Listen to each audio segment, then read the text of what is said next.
Good evening, Bahamas. Coming up tonight on our news. The Shadow Minister for Finance is slamming the government's decision to increase value-added tax.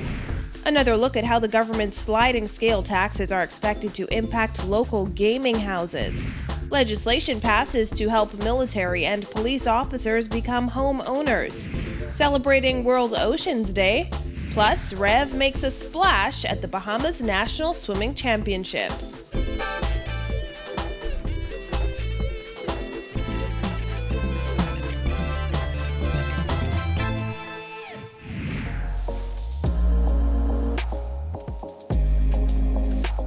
Our news is brought to you by Alive. Welcome to our news and thanks for joining us. I'm Christina Dragovich. Topping news tonight, visionless, duplicitous, and disingenuous. All words Shadow Finance Minister Chester Cooper used to describe the 2018-2019 budget presented by the Minister administration last week. The Progressive Liberal Party deputy leader dug into the budget during his contribution in the House of Assembly, slamming the government's move to increase VAT and vowing to vote against the tax hike. Jillian Gray tells us more.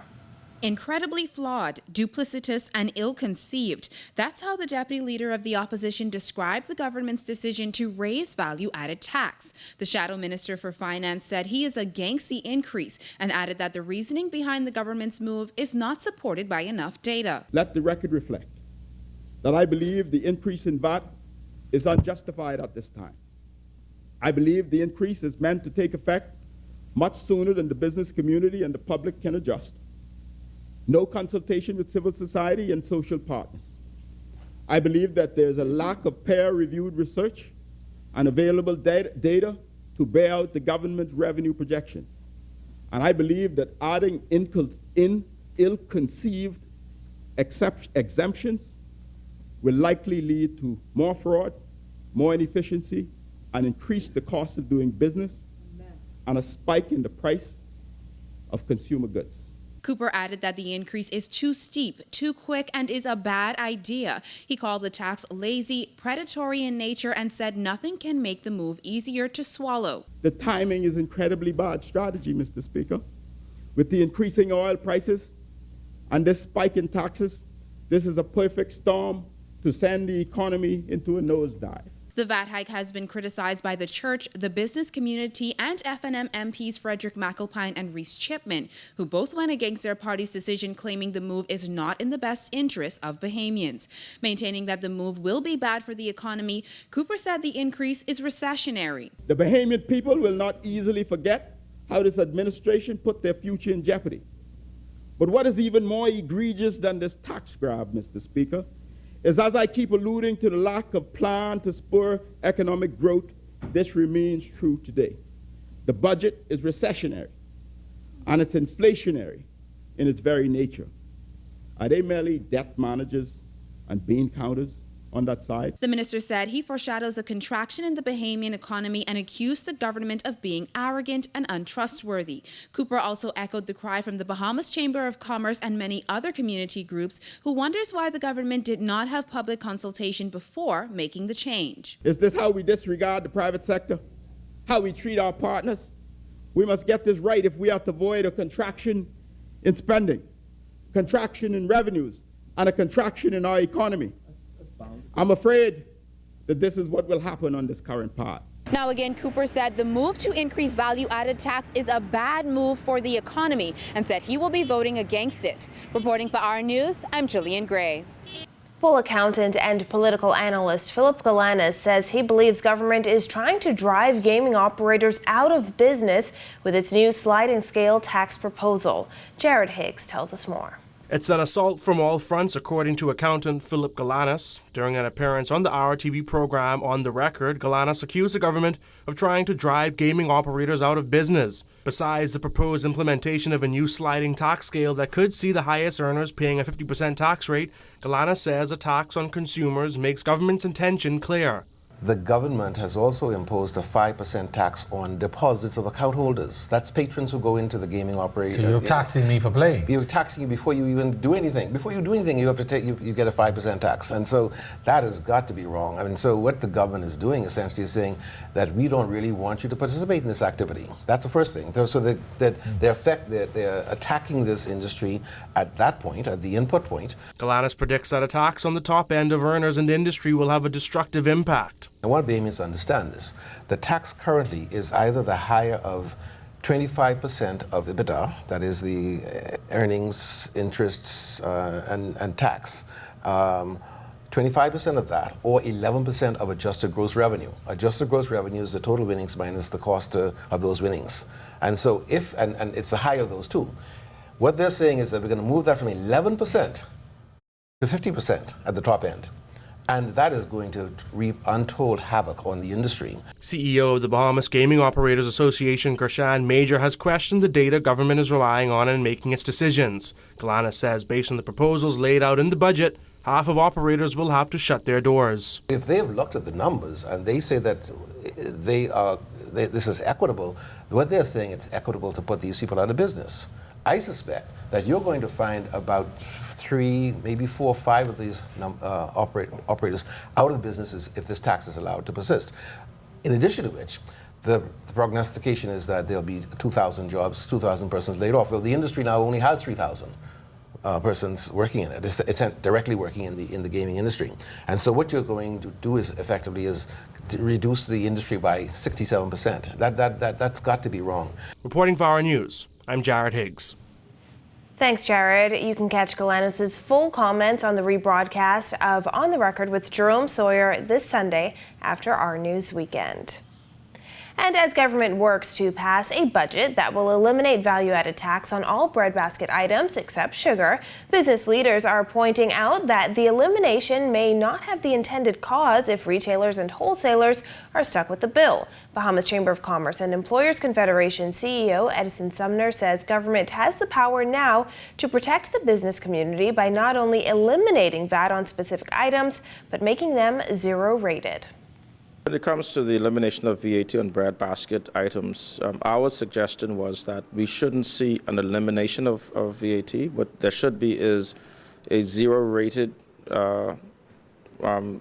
approach to VAT for those breadbasket because someone still has to pay the VAT. Sumner says VAT was always designed to be a consumer tax, and if it was solely eliminated for the consumer, someone would likely be left to foot the bill. We don't want it to be a case where the business community is stuck with having to carry that cost themselves, right? VAT is a consumer tax.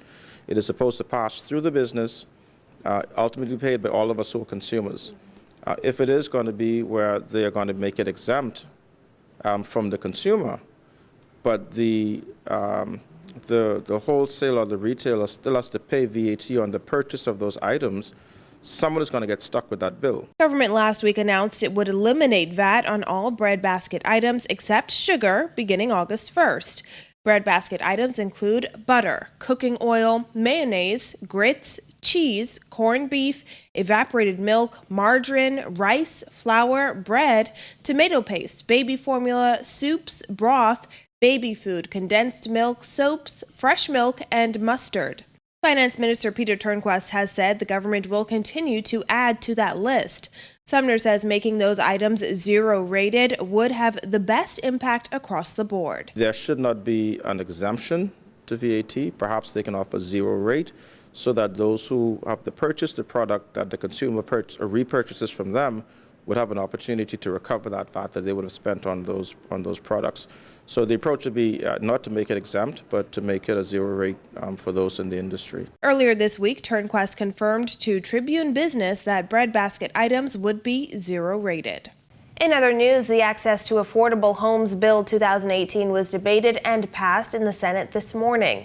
Leader of Government Business in the Senate, Carl Bethel, insisted the bill will improve the lives of thousands of Bahamians by making it more affordable to become homeowners. While the opposition ultimately supported the bill, they also pointed out their concerns during the debate. Jasmine Brown has the details in this report. It's a way to quickly enrich, if you will, put in the hands of ordinary Bahamians the building blocks of real wealth, land. And so this bill was crafted to be a flexible mechanism to empower Bahamians.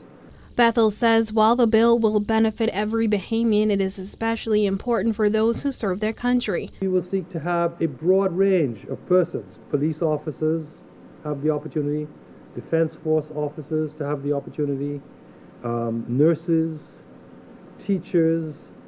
You know, you have thousands and thousands of young Bahamians playing vital roles in the public service or in other government agencies who deserve a helping hand. Bethel says while governments providing affordable housing is nothing new, he says the fact is there have been serious issues over the years. But what we found is that there have been all too often complaints about shoddy construction, poor workmanship conducted by the contractors engaged by the government.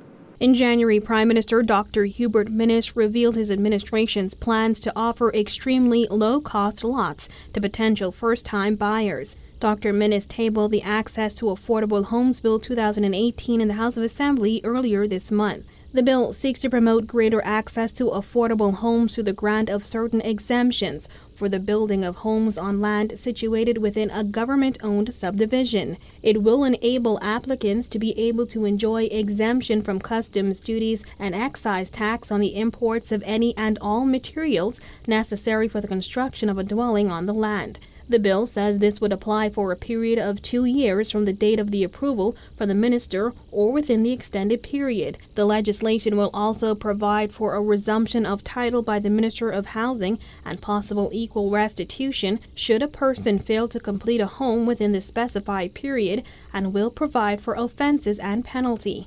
PLP Senator Michael Darville says the bill isn't without its issues. Although I support the bill in principle, I find the bill to be very vague and difficult to fully understand the government full plan.